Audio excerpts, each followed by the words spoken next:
Hello, Abnormal Investigations. Good to see you guys.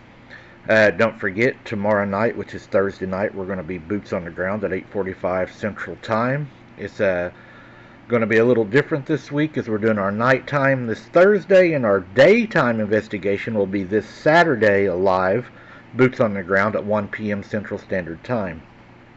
A lot of y'all requested to see the area in the daylight, so we're going to spend some time with y'all down there and kind of show you around. Today's encounter is another sad one. Actually, we're doing two today, and it's two sad ones that are pretty tragic, just to show the evil side of Dogman. So I'm going to go ahead and share these encounters that was sent in, and I look forward to your replies and comments. Mike, I want to share a sad story that happened to me many years ago in the UK. I was so excited to go camping with my best friend. I was 16 and Jeff was 17. We both loved the outdoors and planned on joining the military. We packed our gear and set off to the campsite, eager to spend a weekend in the wilderness. The campsite was nestled in the dense forest, surrounded by tall trees that seemed to stretch to the sky. We arrived late in the afternoon and quickly set up our tent. As night began to fall, we built a roaring fire, and we sat down to enjoy some hot chocolate. But as we sat there, we started to hear strange noises in the woods. At first, we thought it was just animals, but then we heard footsteps crunching through the underbrush. They were heavy, deliberate footsteps, and they were getting closer. We yelled to it, "Hello!" but nothing answered back. It got quiet again.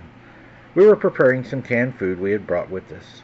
As we was cooking, we was dreaming of being survivalists, living off the land and trapping and building a log cabin.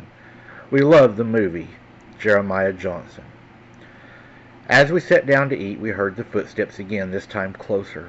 We exchanged a nervous glance, but tried to brush it off as a mere paranoia. We were deep in the woods after all, and it was probably just a stray animal. But as we ate, the footsteps grew louder and more frequent. It sounded like whatever was making them was circling our campsite. We tried to joke about it, but the tension was high. Suddenly, Jeff whispered, "What if it's not an animal?" I laughed it off, but my heart was racing.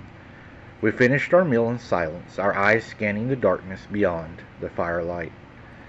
It was time to get in our tent, and we was laying there visiting when we heard footsteps again. This time, we could hear breathing that had a kind of a gurgle to it, maybe even a growl. The breathing sounded like someone was trying to clear their throat, but it was constant, like a low, raspy growl. We froze, our hearts pounding in unison. The footsteps stopped right outside our tent, and the breathing grew louder. It was as if whatever was making the noise was trying to get our attention. Jeff whispered, "What do we do?" I shook my head, my mind racing. We were miles from civilization, and our phones had no signal. We were completely alone. Suddenly, the breathing stopped and the silence was deafening. We waited, holding our breath, wondering what would happen next. The rest of the night was quiet, and we finally fell asleep. I'm not going to lie, I was scared. As we was laying there, I had all of these thoughts of what-ifs. Then morning light came, and we was so glad that it did. Jeff said he was going to go down to the water and get some to boil to make breakfast. Oatmeal, probably. He walked down over the hill and through the thick brush to the creek. Then I heard what sounded like a lion attacking someone. It was fierce, and it was large. It was terrible. He was yelling, "It has me! It has me!"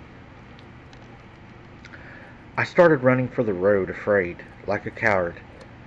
I could hear him screaming, and then it just stopped. I ran as fast as I could, my heart racing with fear. I didn't dare look back, fearing what I might see. I burst through the trees onto the road, not stopping until I reached our town. I stumbled into the local office, and I told the police what had happened, out of breath and hysterical. I told them what had happened, but they just looked at me skeptically. "There's no lions in these woods, boy," they said. "You must have been seeing things."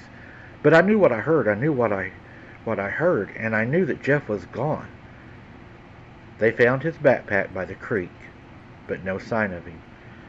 They searched the woods, but nothing. It was as if he had vanished into thin air. I never went back to those woods again, and I never forgot the sound of Jeff's screams. It haunts me to this day. Then came the knock at the door. My parents were told he was found downriver. He has drowned, they said. He was in bad shape. That's all that they would say. I know the monster got him, and I believe it was a dogman. It sounded like the biggest dog you'd ever heard. I was consumed by grief and anger, and I knew what I had heard, and I knew what had happened. But no one believed me.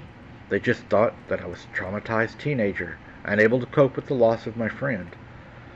But I knew the truth. The dogman had taken Jeff, and I was the only one who knew. I became obsessed with the findings, and I found out more about the creature, scouring the internet and books for any mention of it.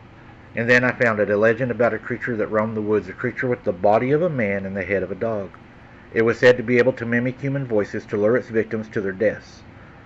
I knew then that I had been right all along. The dogman was real, and it had taken my friend. I believe it was the food that lured him into our camp, and it waited by the water to ambush. Please don't let your kids camp alone. I will never allow my kids to, not now that I know what I know. I'll never forget that terrible night, and I never forget the sound of Jeff's screams. I'll always wonder if there was something I could have done to save him, but I know one thing for sure. I'll never let my kids camp alone in those woods. I'll never let them be vulnerable to the monster that lurks in the shadows waiting to strike. I hope by sharing this story I can warn other parents of the dangers